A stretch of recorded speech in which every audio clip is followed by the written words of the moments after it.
Na karibu tena mtazamaji, mimi naitwa Captain Nyota na hii unatazama ni Captain Nyota TV. Tuko na taarifa kuhusiana na Rais William Ruto ambaye amefanya mabadiliko mbalimbali katika Wizara ya Ubalozi.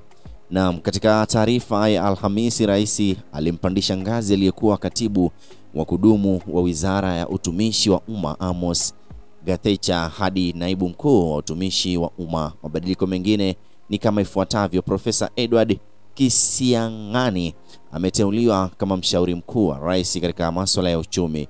Dr. Jane Kare Imbunya ameteuliwa katibu wa kudumu wa Wizara ya Utumishi wa Umma. Regina Akot Ombama, Wizara ya Biashara, Viwanda na Uwekezaji. Cyril Wagunda Odede amepelekwa kwenye Wizara ya Fedha, huku Dr. Caroline Wanjiru, Wizara ya Jumuiya ya Afrika Mashariki.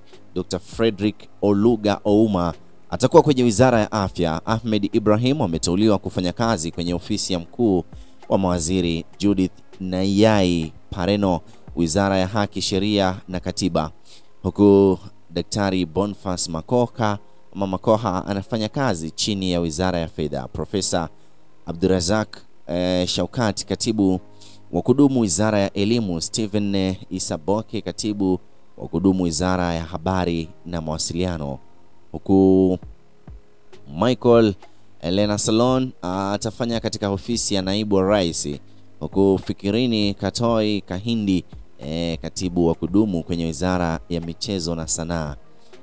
CPA Karen Angengo Acheng, katibu katika Wizara ya Wafanyikazi na Uingiliano. Alfred Ombudo, naibu wa ubalozi wa Brussels, Belgium. Geoffrey Eanae Kaituko, naibu wa ubalozi Rome, Italy. Elijah Mwangi atakuwa kwenye Wizara ya Michezo na Sanaa, huku Daktari Belio Kipsang, katibu wa kudumu kwenye Wizara ya Usalama wa Ndani.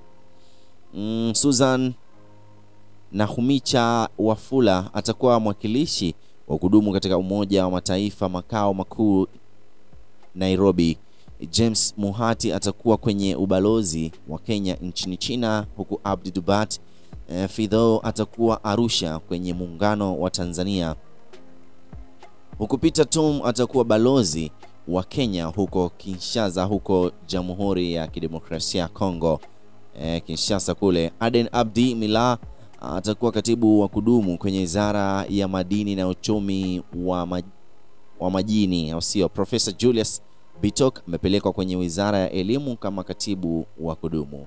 Teresia Mbaika, katibu wa kudumu katika Wizara ya Barabara na Usafiri, huku Ismail Madei atakuwa katibu wa kudumu katika Wizara ya Utumishi wa Umma. Hari Kimtai, katibu wa kudumu katika Wizara ya Madini. Na maoni gani kuhusiana na mabadiliko hayo kutoka kwa Rais William Ruto wa taifa la Kenya? Kupitia sima comments, dondosha maoni yako, unambie vile ambavyo unahisi kuhusiana na mabadiliko haya. Mimi naitwa Captain Nyota, endelea kwa nasi kwa taarifa nyingi zaidi. Platinum Diamond Total Kimanyema Chibude Ngote Yami from Tanzania. Na unatazama Captain Nyota TV. Junior Photo the one. Na subscribe kwa Captain Nyota TV. Ugopi.